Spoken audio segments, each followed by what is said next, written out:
Um, saya percaya nggak ada orang bisa dengar suara Tuhan perfectly. Setuju nggak? Nggak ada orang yang bisa dengar suara Tuhan secara 100% clear. Tapi apapun yang kita dengar dari Tuhan, kita harus rilis untuk menguji apakah yang kita dapat dari Tuhan atau bukan.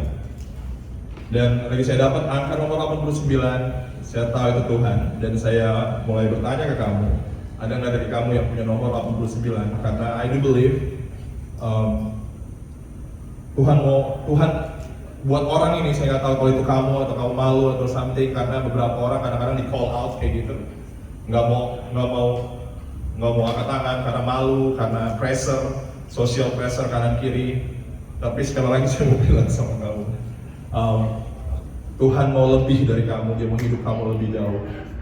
Dan makin kamu kasih hidup kamu ke Dia bakal penuhi hidup kamu lebih banyak. Jesus. Oke. Kita akan masuk ke firman Tuhan. Bulan ini kita akan sharing tentang kondisi hati. Kita akan fokus ngomongin hati di bulan ini, di bulan Maret. Minggu pertama, minggu kedua, minggu ketiga bakal ngomongin visi, apa yang Thor akan lakukan 1 tahun ke depan. Dan saya berharap kalian minggu ketiga bisa datang ke sini, jadi bisa ngerti apa sih kita mau ngapain, apa kita cuma ngumpul doang tiap minggu kayak gini, atau kita punya something yang jauh lebih besar untuk bisa kita lakukan. Bukan cuma buat Bandar Lampung, tapi untuk provinsi. Katakan amin. Amin. Karena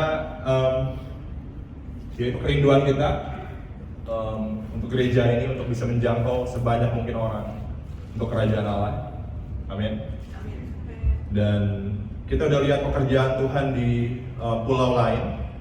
Dan puji Tuhan saya diinfo kalau di minggu depan atau minggu ketiga ada beberapa teman saya akan datang dari Malang dan akan sharing tentang kebangunan rohani yang terjadi di sana.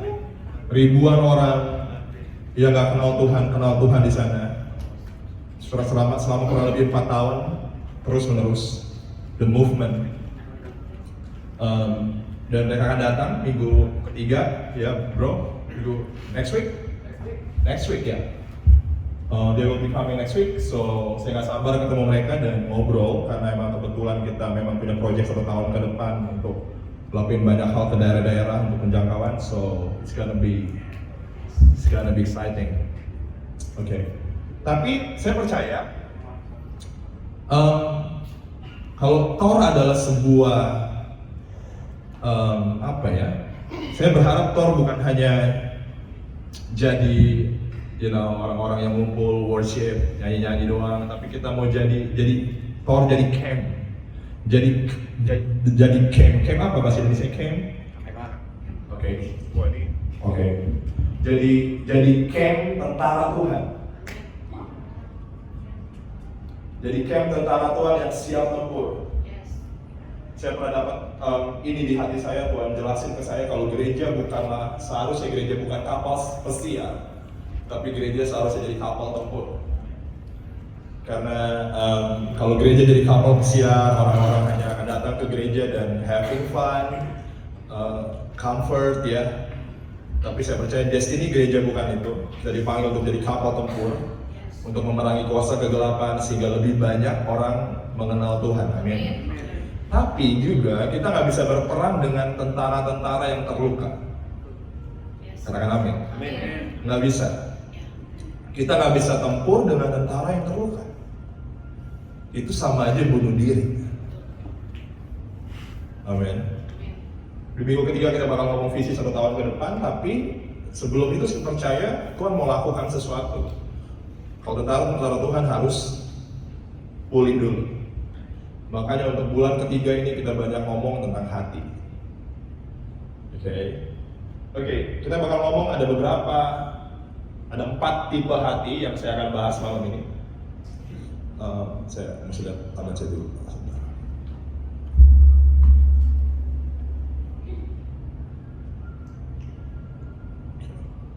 Ada hati yang pahit. Lawan hati yang pahit itu apa? Hati yang mengampuni. Ada hati yang mengeluh. Lawan hati yang mengeluh adalah hati yang bersyukur. Ada hati yang keras. Lawan hati yang keras adalah hati yang taat, ada hati yang kering kerontang. Nah, hati yang kering adalah lawannya adalah hati yang haus. Seringkali kita nih ya, lagi datang ke gereja, kita lagi datang dengan kepahitan. Kita nggak diajar bagaimana caranya untuk memiliki hati yang mengampuni, tapi kita malah, kalau kepahitan sih, lo nggak boleh lo kepahitan. Orang udah kecewa, kepahitan, datang ke pendeta, oh kamu kepahitan. Iya saya kepahitan Pak, terus gimana nih?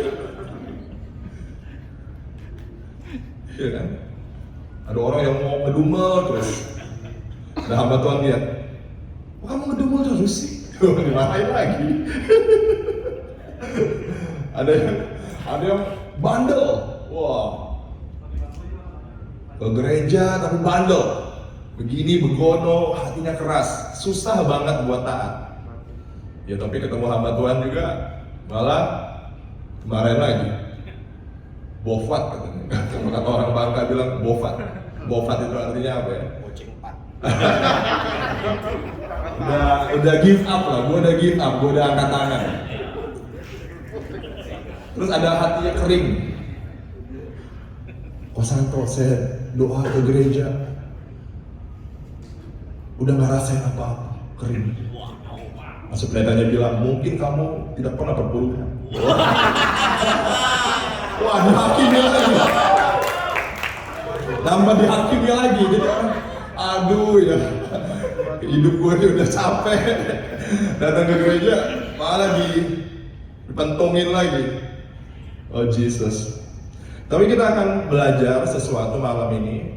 4 area ini, hati yang pahit. Wah, banyak banget orang yang pahit hatinya.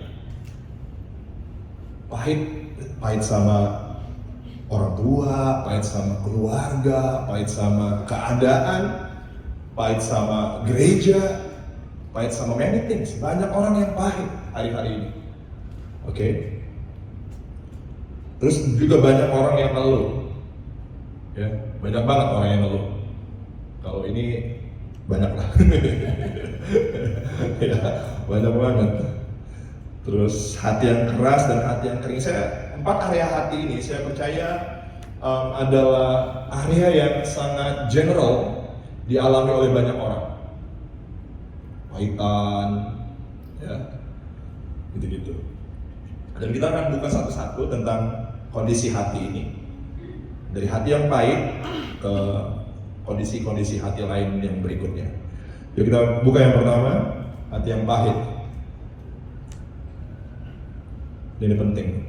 Kenapa sih seseorang itu bisa kepahitan? Ya. Why? Saya kalau boleh jujur dulu saya kepahitan banget. Seriously, saya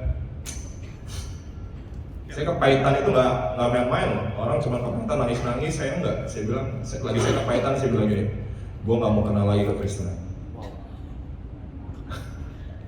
Seriously, kalau kamu kepahitan cuma ngedumel-dumel doang, ngegosip-gosipin orang di belakang doang, itu mah receh. Karena nggak seriously. Waktu saya kepahitan waktu itu, saya tutup hati saya bilang saya nggak mau lagi kenal kekristenan. Karena saya pikir dunia saya sebelum Kristen, orang-orangnya lebih baik, apa adanya, nggak pakai topeng dan sebagainya. Lagi saya kenal dunia kekristenan, ternyata dunia kekristenan lebih serem dari dunia persilatan. Dan saya kecewa sekali dan saya bilang tuh saya nggak mau kenal Kristen lagi. Saya tutup, saya dengar lagu rohani dia nggak mau. Wah, saya anti banget, pahit banget, benar-benar pahit. Tapi Tuhan Kristus. Jadi saya ngomong bukan karena teori doang, saya ngalamin bagaimana Tuhan pulihkan saya dari kepahitan. Wah, itu journey banget perjalanan ya. Tapi kita buka ayatnya di sini. Ibrani 12 ayat 15. Ini mesti megang ada gini kayaknya. Kayak ada ngerap dikit.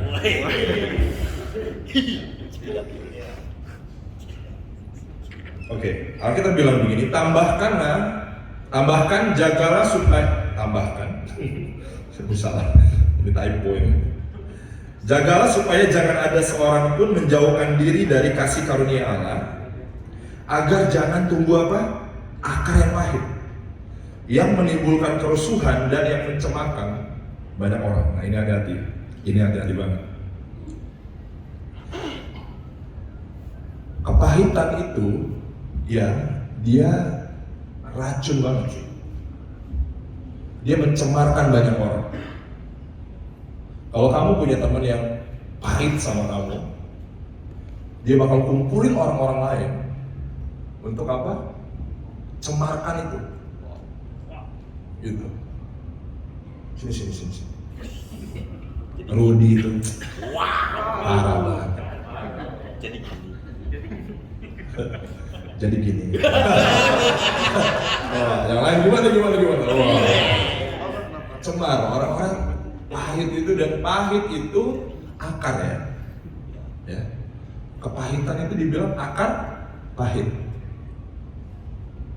Kalau ada akar berarti ada buah. Ya. Nah, kelihatan nih kalau orang-orang kepahitan itu ya, nggak usah pakai pengurapan buat tahu dia kepahitan. Apalagi kalau di kepahitannya di gereja, oh kelihatan banget. Orang shalom. Duduknya di ujung-ujung. Yang di ujung maaf, yang di ujung maaf ya. Duduknya di ujung nyempil. Kalau bisa dibawa ke bangku duduknya. Pokoknya tak isolasi. Kelihatan kalau orang-orang kepahitan itu sangat terlihat banget. Ya, karena ada buahnya. Orang-orang kepahitan itu punya buah. Kalau di keluarga ada yang kecewa sama yang ini sama ini, waduh. Saya punya keluarga di mana mama saya 8 bersaudara. Ada kurang lebih 6 perempuan di dalam satu keluarga mama saya itu. Cewek semua kan. Itu gak ada yang akur. Wow. Ribut semua. Keras hidup ini. Gitu. Dan itu mencemarkan semua keluarga kita, bahkan anak-anaknya pun kayak aduh gitu banget ya gitu. Dan kepahitan ternyata itu akar, dan akar mesti dicabut. Makanya banyak orang kepahitan, mereka coba gunting buahnya. Kepahitan buahnya apa? Marah, ngegosip. Yang dicoba dipotong buahnya, bukan cabut akarnya. Makanya nggak beres-beres. Makanya bertahun-tahun nggak beres-beres. Kalau dia kepahitan nih, mulai keluar buah-buahnya kan, ngegosip lah, marah lah, ngomongin orang di belakang lah, dan bla bla bla lah. Dan mereka cuma potong buahnya aja, tapi nggak cabut akarnya. Nah, bertahun-tahun tuh nggak sembuh-sembuh, pahit terus. Nah, jadi apa jawaban dari itu? Tadi jawabannya, jaga supaya jangan ada seorang pun menjauhkan diri dari kasih karunia, supaya tidak timbul apa? Apa hubungannya kasih karunia dengan kepahitan yang kamu terima? Nah, ini yang bikin saya bodoh. Kasih karunia adalah segala sesuatu yang kamu terima walaupun kamu nggak pantas terima itu. Ya, itu kasih karunia. Tapi jangan juga jadi orang yang pakai kasih karunia untuk alasan kamu buat dosa. Semua pengajaran tentang kasih karunia yang membenarkan dosa-dosa kamu, saya bilang itu penyesatan. Kasih karunia diajarkan di gereja, kemurahan Tuhan yang nggak ada habisnya, kesetiaan Tuhan yang nggak habis-habisnya. Itu diajarkan buat kamu, bukan buat kamu bilang gini, membenarkan ketidaktaatan kamu. Aduh iya, gue tahu gue nggak setia sama Tuhan, tapi kan Tuhan setia. Itu membenarkan ketidaktaatan kamu, enggak gitu. Amin. Kasih karunia itu tujuannya apa sih? Biar kamu ngerti, kita itu nggak pantas diampuni. Kita nggak pantas diampuni. Bahkan kalau kamu baca Alkitab baik-baik, bahkan Yesus Kristus pertama kali dia datang, dia bukan datang buat orang-orang bangsa lain. Dia hanya datang untuk orang-orang Yahudi. Baca Ibrani baik-baik, baca Korintus baik-baik. Kan orang-orang Ibrani menolak Yesus, akhirnya keselamatan datang kepada bangsa-bangsa lain. Jadi kita ini ya, bahasanya gini, cuma karena hoki lah gitu. Tuhan sampai sayang sama kita itu anugerah. Bang Ibrani bilang keras banget, kalau Tuhan aja nggak menyayangkan katanya, ya apa namanya, pohon yang asli, apalagi kamu cuman orang-orang yang dicangkok. Keras banget Paulus ngomong gitu. Kalau dia nggak menyayangkan orang-orang pilihan Tuhan, Yahudi, Israel yang memang dia pilih, dia nggak sayang. Apalagi kamu bermain-main dengan kasih karunia. Wow. Tapi kasih karunia itu apa sih? Kita yang nggak layak ya, nggak layak diampuni. Kita nggak punya alasan untuk diampuni Tuhan, serius. Kita nggak punya alasan untuk dikasihi Tuhan, tapi Yesus mati buat kita. Bahkan dia pilih kita, bahkan setiap nama kamu dipilih, bahkan sebelum dunia dijadikan. Kamu percaya nggak? Filipi bilang itu. Kamu dipilih, nama kamu, kalau kamu bisa duduk di sini, jadi anak Tuhan, bisa worship, itu bukan karena kamu yang pilih dia, tapi dia yang pilih kamu. Bahkan dia pilih kamu sebelum dunia dijadikan. Semakin kamu merenungkan, kalau di dalam bahasa terjemahan Passion Translation, dia dibilang begini, jagalah supaya kamu gak kehilangan revelation dari kemurahan Tuhan. Artinya apa revelation ini? Menurut saya, kenapa kita bisa kepahitan? Karena kita kurang mengalami pewahyuan tentang betapa Tuhan baik sama kita, betapa tidak layaknya kita, dan terus kita diterima dan diampuni sama Tuhan. Makin kamu menyelami itu, makin kamu tenggelam di dalam kebenaran atau pewahyuan tentang betapa gua yang gak layak tapi gua disayang Tuhan, gua yang gak jelas tapi dipilih jadi anaknya, gua yang sampah diangkat jadi something yang berharga. Semakin kamu merenungkan itu, semakin kamu tenggelam dalam pewahyuan itu, ya, akar kepahitan akan mulai lepas. Lagi kamu ketemu orang yang menyakiti kamu karena kamu sadar, gua ini nyakitin Tuhan terus, tapi Tuhan gak pernah berhenti mengasihi gua. Tiba-tiba kamu ketemu orang yang nyakitin kamu bisa bilang gini, gua nyakitin Tuhan lebih parah daripada dia nyakitin gua. Gua nyakitin Tuhan, gua buat dosa dengan sengaja dan sebagainya, gua buat dosa lebih parah daripada apa yang dia lakuin ke gua. Gak ada alasan buat gua untuk gak lepasin pengampunan ke orang ini. Itu revelation dari pewahyuan, dari pengenalan akan kasih karunia Tuhan.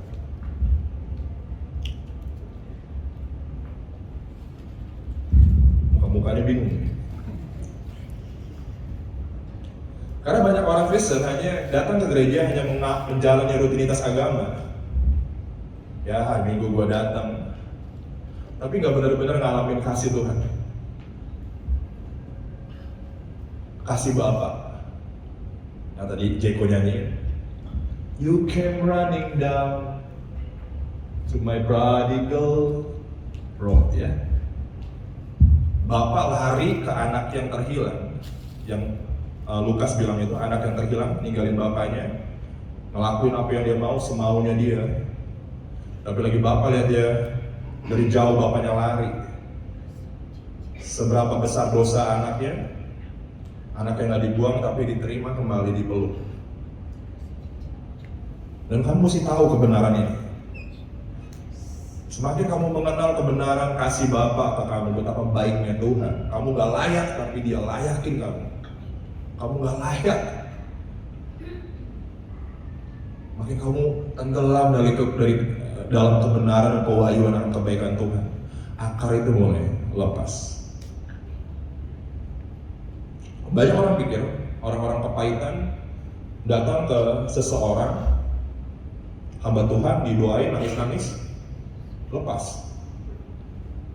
Hei, sebelum kamu mengalami pewahyuan dari kasih karunia Tuhan, nah kebaikan Tuhan ke kamu akan sulit buat kamu. Makanya banyak orang tuh ngucapin, Tuhan, aku ampuni dia, aku ampuni dia. Tahu-tahu pas ketemu orangnya, ya bener ya? Di gereja lagi KKR, ampuni, wah, bagus, pulang KKR, lewat orangnya. Kenapa sih? What's wrong? Karena akarnya nggak beres. Karena akarnya nggak dicabut. Karena akarnya nggak bisa tercabut sampai kamu mengalami pewahyuan dari kasih karunia Tuhan. Kamu harus tenggelam dalam pengertian ini tentang betapa Yesus mengasihi kamu tanpa syarat.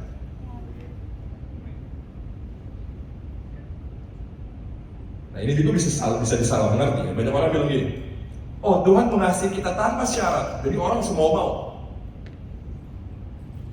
Kamu tahu dosa diampuni, tapi dosa punya konsekuensi. Jangan seneng dulu kamu.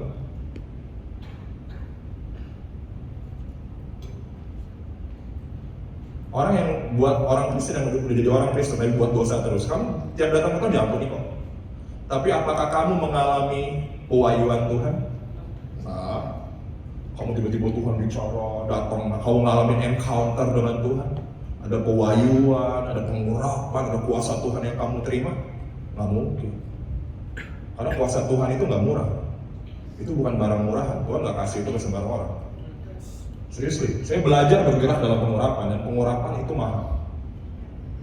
Ya, pengurapan nggak dikasih ke sembarang orang. Dan kalau kita buat dosa nih, ya, ampuni nggak ampuni. Konsekuensinya kamu nggak akan mengalami semua yang tersedia di kerajaan Allah buat kamu.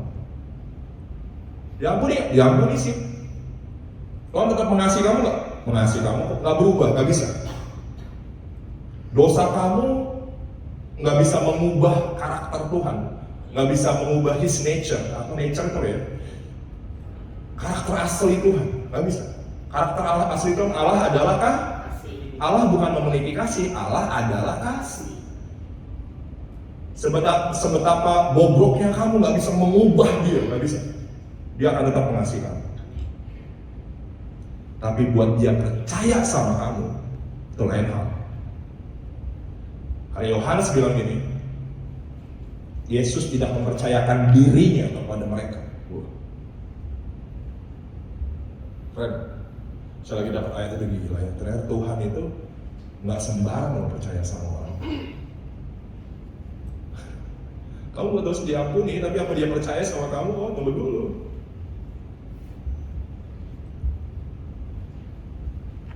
Saya percaya orang-orang yang dipakai Tuhan, nggak bisa kamu main-main sama dosa dipakai Tuhan. Nggak bisa. Kamu nggak bisa dipakai sebelum dia percaya sama kamu. Kamu nggak bisa dipakai teman secara powerful sebelum dia percaya sama kamu.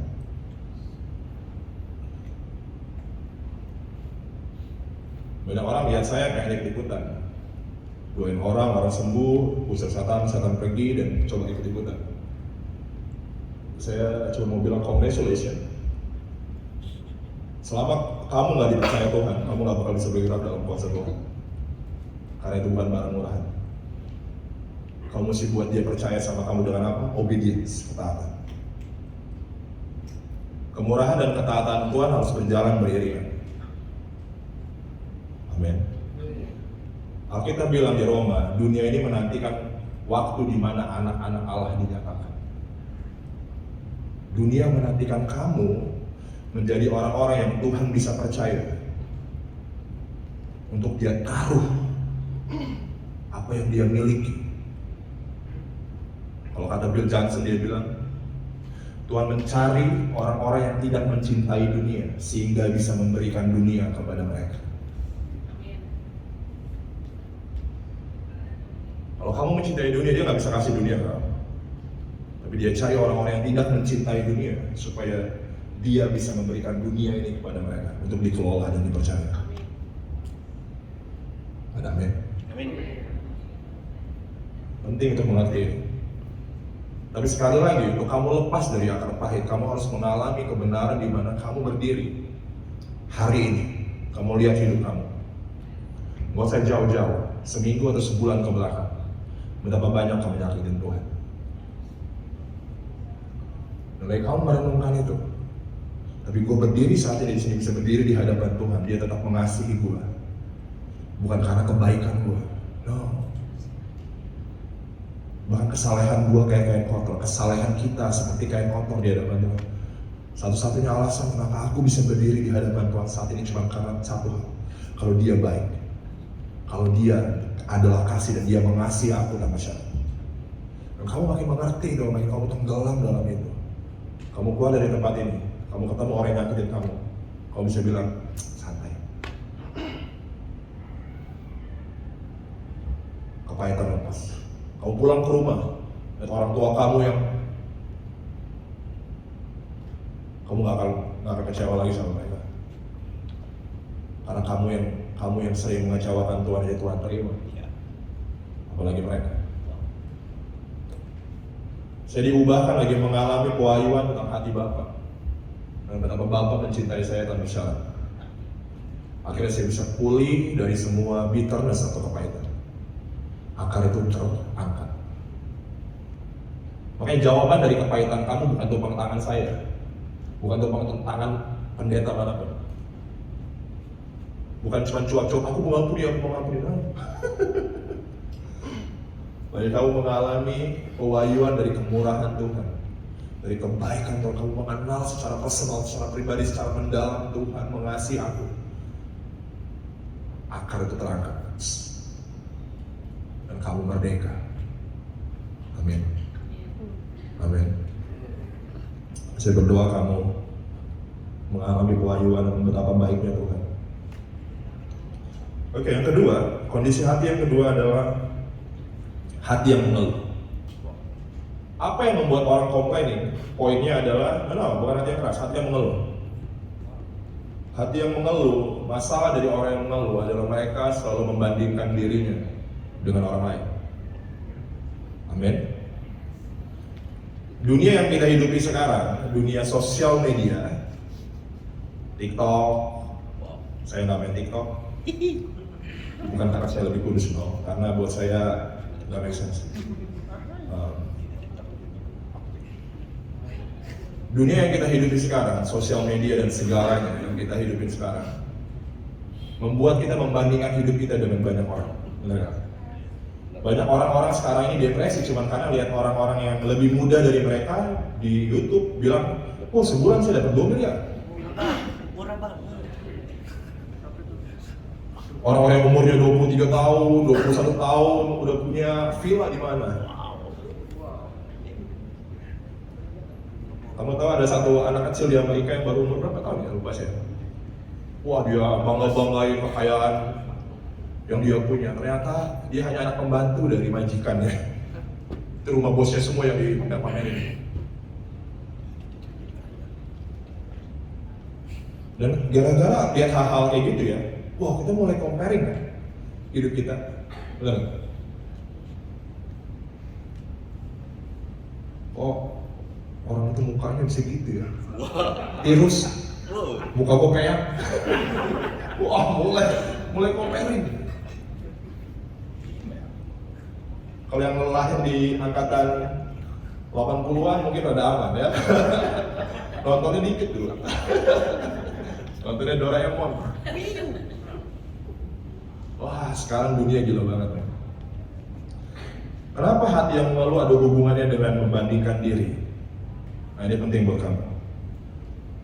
Comparing yourself with others is poison. Itu membunuh kamu. Berhenti bandingin diri kamu dengan orang lain, please. Kamu akan mengeluh terus. Kalau kita boleh coba ya, kita baca. Tambahkan. Kok ada kata tambahkan di depan? Typo lagi. Dia salahin Canva, jangan salahin saya. Bilangan 11 ayat 1, terus lompat ke ayat 4 sampai 6. Saya akan baca keseluruhan. Di bangsa Israel yang keluar dari Mesir ya, ceritanya di padang gurun. Pada suatu kali bangsa itu bersungut-sungut di hadapan Tuhan tentang nasib buruk mereka. Wah. Dan ketika Tuhan mendengarnya, Tuhan mulai kasihan. Kamu yang berpikir, kamu ngeluh sama Tuhan, hidup aku kok gini gini. Kamu yang ngeluh gitu, jangan pikir Tuhan bakal melas kamu ya. Kasihan amat anakku ya, hidup kamu gitu amat, dia bakal ngamuk. Kita kan kadang ngeluh sama Tuhan, kita pikir Tuhan bakal seneng kan? Iya gak apa-apa, rapopo kata Tuhan. Tapi orang-orang ini, bangsa itu apa bersungut-sungut di hadapan Tuhan, mengeluh soal apa? Tentang nasib buruk mereka. Lalu apain Tuhan? Dan ketika Tuhan mendengarnya, malah ngamuk Tuhan. Makanya jangan sok ngalem ya, jangan sok ngalem Tuhan. Aduh hidup gue gini amat sih Tuhan. Biar Tuhan kayak ini sih, kasihan hidup lunak. Kira kamu gitu ya, ternyata Tuhan nggak malah. Lu ini. Bangkitlah murkanya, kemudian menyalalah api Tuhan di antara mereka dan merajalela di tempat perkemahan. Ngamuk Tuhan. Apinya kemana-mana loh. Ngeri ya. Lompat ke ayat 4. Kenapa sih yang buat mereka ngeluh-ngeluh gini? Kenapa? Nah, orang-orang ini nih. Orang-orang yang ngeluh-ngeluh, Alkitab bilang gini, siapa mereka? Bukan saya ngomong loh. Kalau kamu ngeluh-ngeluh, di mata Tuhan kamu apa? Ayo, bajing. Ya.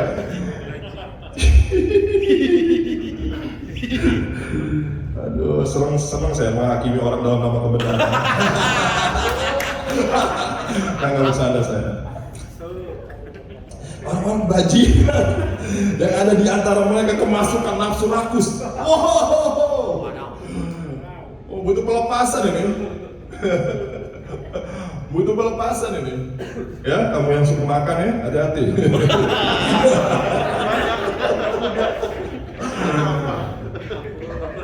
Orang-orang bajingan yang ada di antara mereka kemasukan nafsu rakus. Hati-hati. Akhir tahun 2022. Wah, gitu-gitu ya. Dan orang Israel pun menangis pula serta berkata, siapa yang akan memberi kita makan daging? Kita teringat kepada ikan yang kita makan di Mesir. Wow. Dengan tidak bayar apa-apa. Wah, ya. Kepada mentimun dan sebagainya. Bawang prek, bawang merah, bawang putih. Tetapi sekarang kita kurus kering. Tidak ada sesuatu apapun kecuali mana ini saja yang kita lihat. Mereka membandingkan diri mereka dengan diri mereka di zaman Soeharto. Enak zaman kita. Enak zaman kita. Oh, membanding-bandingkan diri dengan masa lalu. Oh, dulu mah enak hidup gue. Sekarang ya ampun, kurus kering. Bandingin dengan diri sendiri, bandingin dengan diri orang lain. Mereka mulai compare dulu Maya kok kan dulu. Coba lihat orang itu tuh. Wah.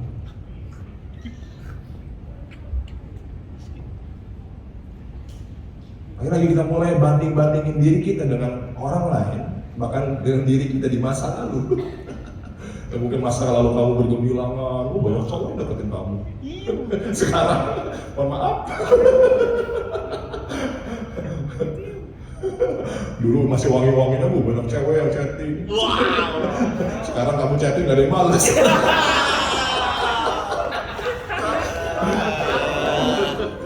Kamu mulai membanding-bandingkan diri kamu.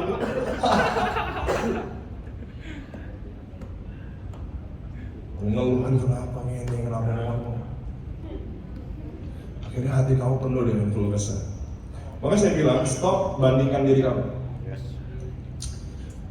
Alkitab terus di Yeremia ayat 29, Yeremia 29 ayat 11 bilang, rancanganku adalah rancangan yang penuh dengan damai sejahtera dan bukan kecelakaan.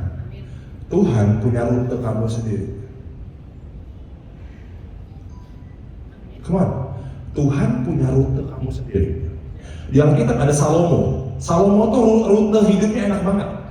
Lahir-lahir udah jadi pangeran, prince, anaknya Daud. Wow, udah enak gak? Enak. Ya kan? Langsung semua orang pengen jadi Salomo. Ya mohon maaf. Ada Yusuf, ada Musa yang dibuang dari kecil, ya.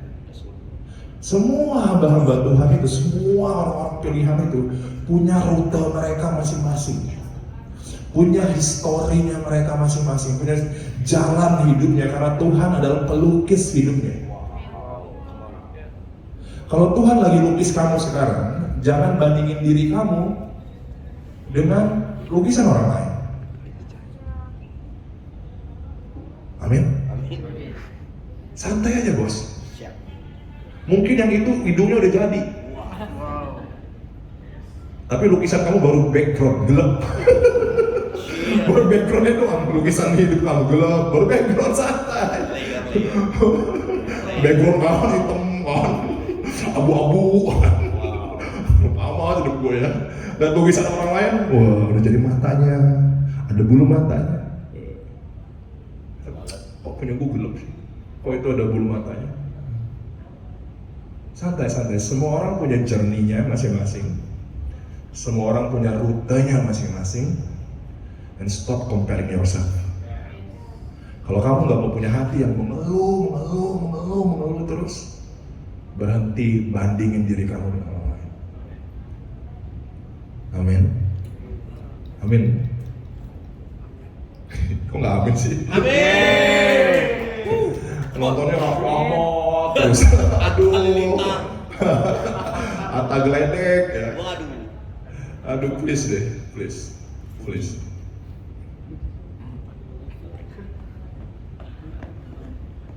Kamu mesti bedakan antara inspirasi, orang-orang yang menginspirasi kamu, atau orang-orang yang memprovokasi kamu.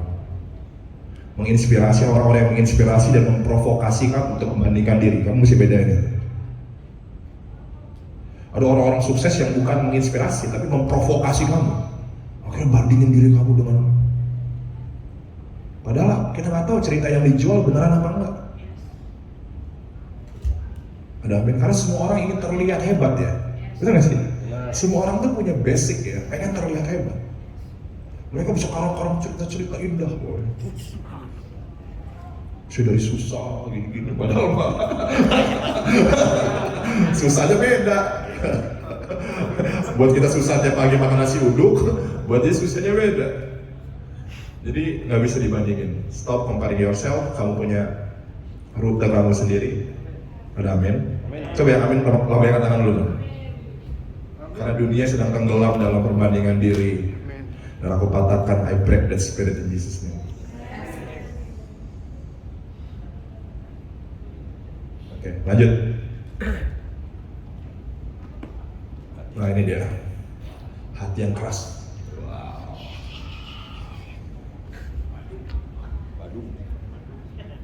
Hati yang keras itu gimana ya? Susah dididik. Keras.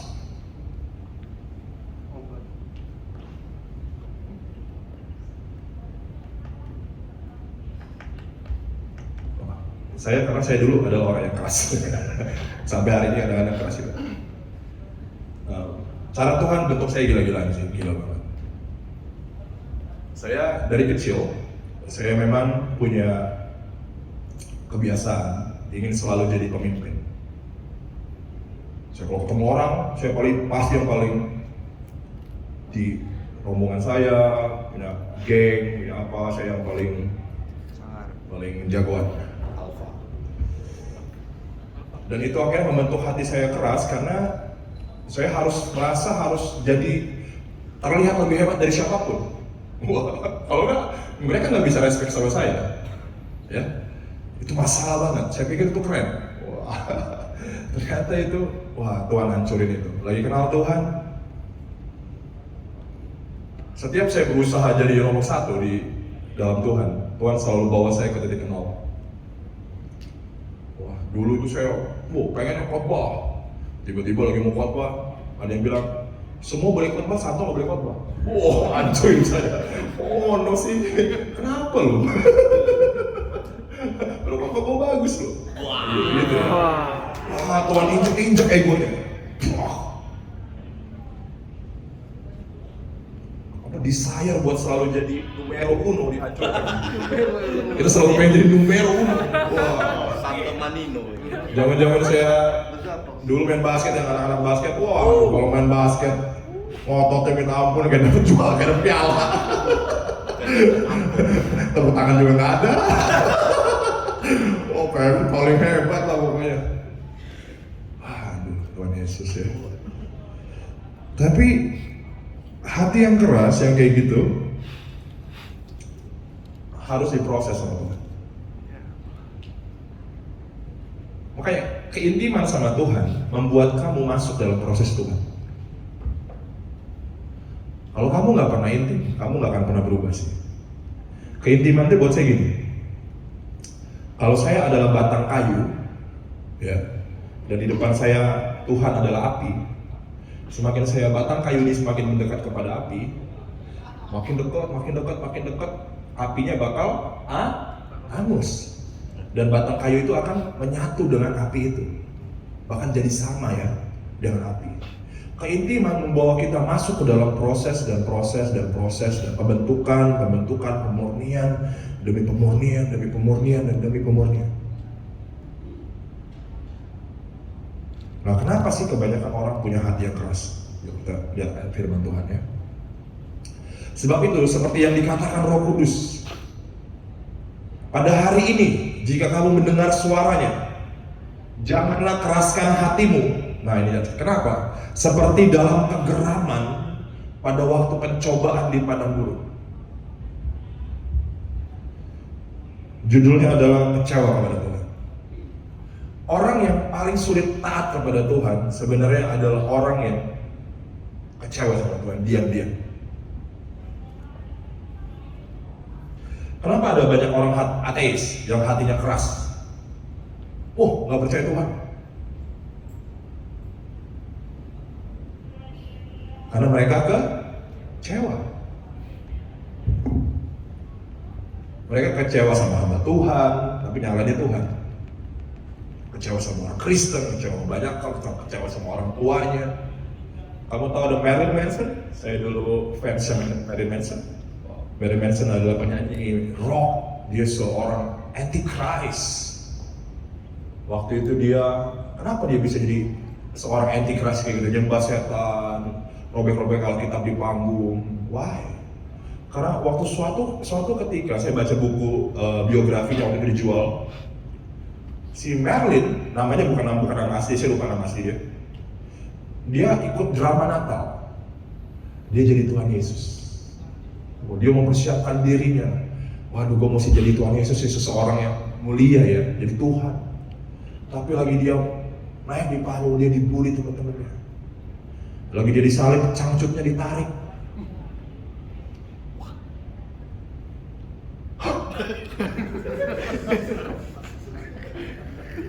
Dia berpikir, kenapa saat saya memerankan jadi Yesus, saya mesti mengalami penghinaan sedemikian rupa. Akhirnya dia kecewa sama Tuhan, dia jadi seorang antichrist. Nah banyak juga kita nih di hidup kita nih ya.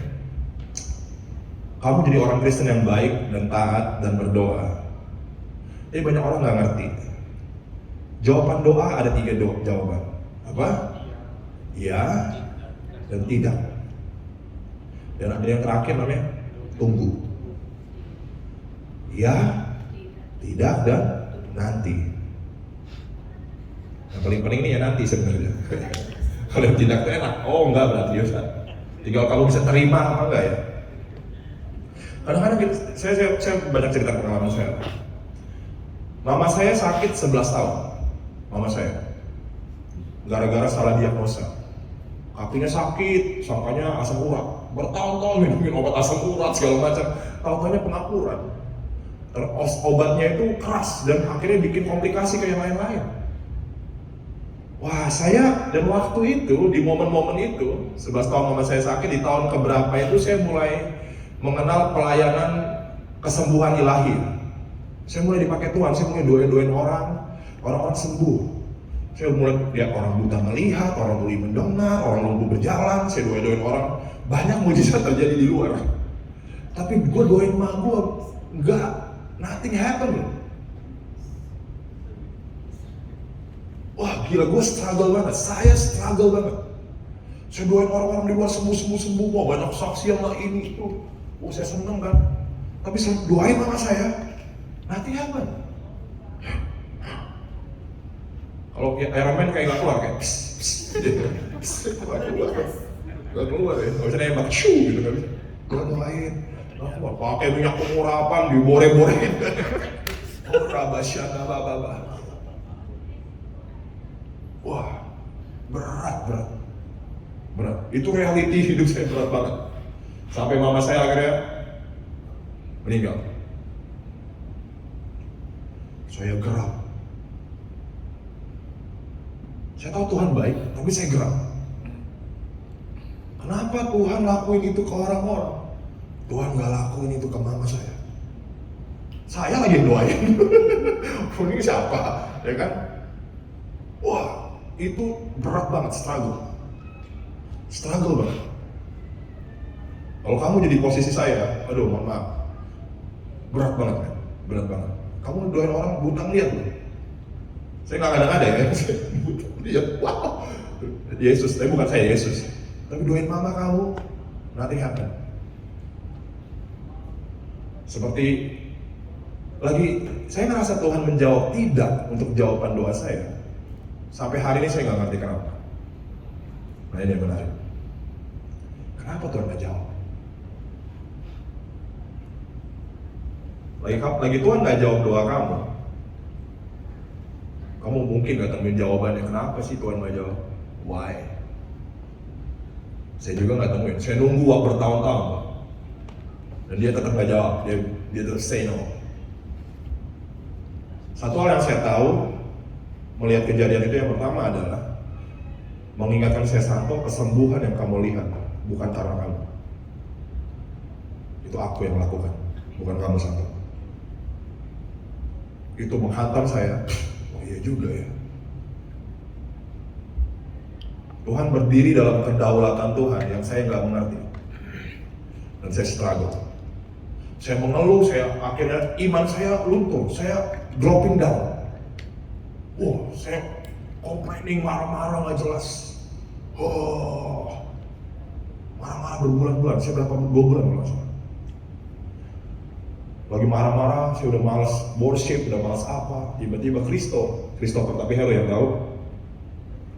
Chatting saya, bro, gue mau kampung nih. Kamu ya? Aduh, Kristo lagi. Temennya enak kan. Siap bro, waktu ketemu ya. Gue udah males. Hati saya lagi keras, penuh dengan geram. Nah, dia khotbah lah di Hotel Yuna kan. Kristo, datang saya, bro, siap. Saya duduk, saya nggak worship. Hati saya marah terus sama Tuhan. Saya duduk diam aja. Saya nggak bisa worship. Kristo mulai khotbah. Kristo tahu lah, Kristo itu bukan orang profetik ya, dengar suara Tuhan, pengurapan, apa-apa, perpasan, dia bukan orang kayak gitu. Kalau yang tahu Kristo tapi Heru dia apa? Ngajar ya. Ya ngajar aja dia. Dia ada beda sama saya. Udah ngajar doang. Lagi Kristo khotbah tuh ya, 45 menit dia khotbah. Terus dia bilang gini. Setelah selesai khotbah dia bilang, saya ini dari awal saya khotbah, Tuhan ngomong sama saya. Tapi saya tahan-tahan. Si Kristus jadi profet, gitu gue bilang. Kenapa dia berubah jadi satu pusat? Wah. Masa dia bilang gini, saya mau ngomong ke brother saya. Wah, dia baru ngomong itu, Tuhan nggak ambil mama kamu. Dia nggak ambil mama lu bro. Wah, dia mulai ngomong kata-kata yang, lalu saya dengar itu ya, hati saya keras. Itu benar-benar kayak dihantam, rontok kacau. Firman Tuhan itu kayak, langsung saya nangis, ngeraung-raung. Saya udah nggak tahu lagi Kristo ngomong apa. Pokoknya itu benar-benar directly menghantam saya. Saya nangis kurang lebih 20 menit. Dan besoknya kita teleponan lagi, kita ngobrol lebih panjang, didoain saya dan segala macam. Dan sejak saat itu hati saya berubah. Hati saya mulai kejar Tuhan lagi. Udah ketemu tuh jawabannya kenapa Tuhan gak sembuhin nyokap lo. Gak tahu sampai hari ini. Dan saya ada titik di mana saya mengerti. Kalau apa yang Tuhan sikapkan dan apa yang Tuhan sembunyikan sama-sama penting. Pewahyuan dan misterinya Tuhan adalah dua hal yang penting. Ya. Misteri Tuhan membuat kita sadar kalau Dia Tuhan. Dan seintim apapun kamu, sengeroh-ngerohnya kamu gak ngerti kedalaman hatinya. Itu misteri. Dan saya berdiri, saya sadar, Santo, sengerasa-ngerasanya lu kenal Tuhan. Ada titik di mana lu harus percaya kalau Dia baik meski tanpa alasan.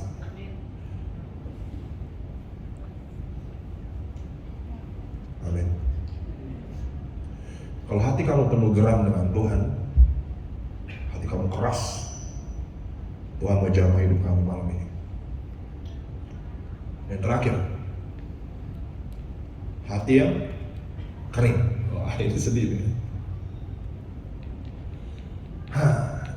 Udah di pojok 7 ya.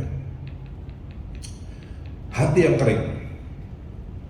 Saya suka sih datang ke Tuhan dengan hati yang kering. Jujur. Kalau kamu sekarang memiliki hati yang kering, kamu worship gak rasain apa-apa, kamu nyanyi kayak hampa aja di udara, kamu gersang, dan kamu merasa tertuduh kan, biasanya gitu, bener? Bener gak sih? Benar. Banyak orang tuh kalau lagi kering tertuduh loh, aneh. Kalian bersyukur loh harusnya. Kalau kamu kering, kamu harusnya bersyukur. Coba katakan dulu dong, yang bersyukur kalau kamu kering. Siapa yang lagi kering? Kalau ada yang mau Santo, aku nih doa, udah apa tuh ngalamin hadirat Tuhan ya kok. Kering. Lagi kering malah ngejauh, bener gak? Biasanya gitu kan? Lagi worship, lagi apa, nggak rasain apa-apa malah ngejauh. Bete lah gua. Kamu mesti bersyukur kalau Tuhan taruh kekeringan. Nah, saya akan tabrak mindset kamu di sini. Tambahkan ya Allah. Kenapa selalu typo? Padahal saya bayar 75.000 sebulan per kansa. Lupa dihapus. Mazmur 63. Ya Allah, Engkaulah Allahku. Aku mencari Engkau, jiwaku haus kepadamu, tubuhku rindu kepadamu, seperti tanah yang kering, yang tandus tiada berair. Kalau kamu lagi kering saat ini, kekeringan di dalam hatimu merupakan sebuah undangan untuk kamu mengejar Tuhan lebih dalam. Saya percaya kalau kamu masuk hadirat Tuhan 5 menit dan tiba-tiba kamu banjir nangis-nangis di lawat Tuhan, kamu gak akan berdoa 1 jam. Setuju kan? Kamu datang nih pagi-pagi, selamat pagi Tuhan. Dijawab Tuhan. Baru ngomong selamat pagi Tuhan langsung, tawa-tawa Tuhan harus nangis. Waduh. 10 menit kemudian, makasih Tuhan, tidur lagi. Lagi saya berdoa dan saya merasakan tidak ada yang terjadi di diri saya. Saya nggak lihat itu sebagai penghakiman Tuhan, tapi saya lihat itu sebagai anugerah Tuhan. Karena Dia lagi undang saya untuk masuk lebih dalam. Saya pernah ngejengkang-jengking doa 1 jam 40 menit, nggak rasain apa-apa. Waduh, gue bilang, Tuhan kemana?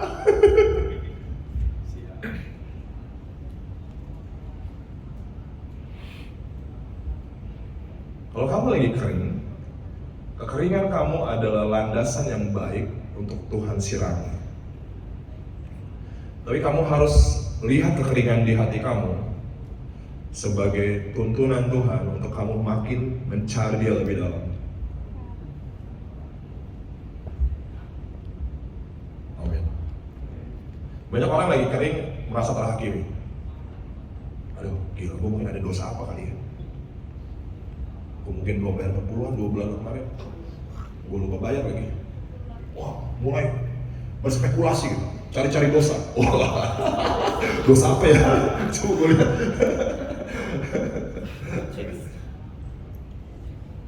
Tuhan itu pemurah bukan pemarah. Jadi santai. Karena banyak orang mikir Tuhan pemarah, takut. Dan datang, hari ini dosa apa ya? Datang bukan ngomongin kebaikan Tuhan, ngomongin dosa lu ngapain. Bener gak? Banyak orang datang ke Tuhan tuh, bukan ngomongin Tuhan tuh baik, kebaikan Tuhan, Tuhan kau baik, kau setia sama aku. Bukan ngomongin kebaikan Tuhan, ngomongin dosanya dia setengah jam. Tuhan hari ini aku dosa ini, dosa ini, dosa ini, dosa ini. Saya bukan ngajarin kamu gak ngaku dosa, no. Tapi saya cuma mau bilang kebaikan Tuhan lebih besar dari dosa-dosa kamu. Amin. Jangan habisin waktu kamu ngomongin dosa dulu. Ngomongin kebaikan Tuhan. Tuhan, aku berdosa hari ini, tapi aku tahu you are merciful and you are faithful and you will never ever let me go. Kamu berdiri dengan rasa aman, bukan karena kebenaran kamu sekali lagi, tapi karena kebaikan Tuhan. Tapi hati-hati juga, jangan jadi alasan buat dosa ya. Kebaikan Tuhan tuh sering diputer-puter sih, aduh ngeri banget sih. Lagi kamu kering, hati kamu kering. Lagi kamu mulai minum ya. Dalam kerajaan sorga, kalau di dalam dunia ini, kalau kamu haus, kamu minum. Nah, dalam realita hidup kita haus ini kita bakal minum dan haus kita hilang. Tapi dalam kerajaan sorga, lagi kamu haus dan kamu mulai minum, kamu mulai makin haus. Lagi kamu mulai minum, lagi kamu mulai makan, kamu bakal makin lapar. Lagi kamu mulai minum, kamu akan makin haus. Kalau kamu kering, cari Tuhan sampai kamu minum. Dan lagi kamu mulai minum, jangan-jangan lagi kamu mulai minum, kamu bukannya malah no. Kamu jangan-jangan setelah kamu minum, kamu mengalami kekeringan yang lebih dahsyat dari sebelumnya. Kalau kamu mulai minum, kamu akan lebih haus dari sebelumnya. Daud bilang, jiwaku bagai tanah yang kering merindukanmu Tuhan. Daud gak lihat kekeringan jiwanya sebagai hal yang buruk, tapi sebagai sebuah navigasi untuk dia mencari Tuhan lebih dalam. Amin.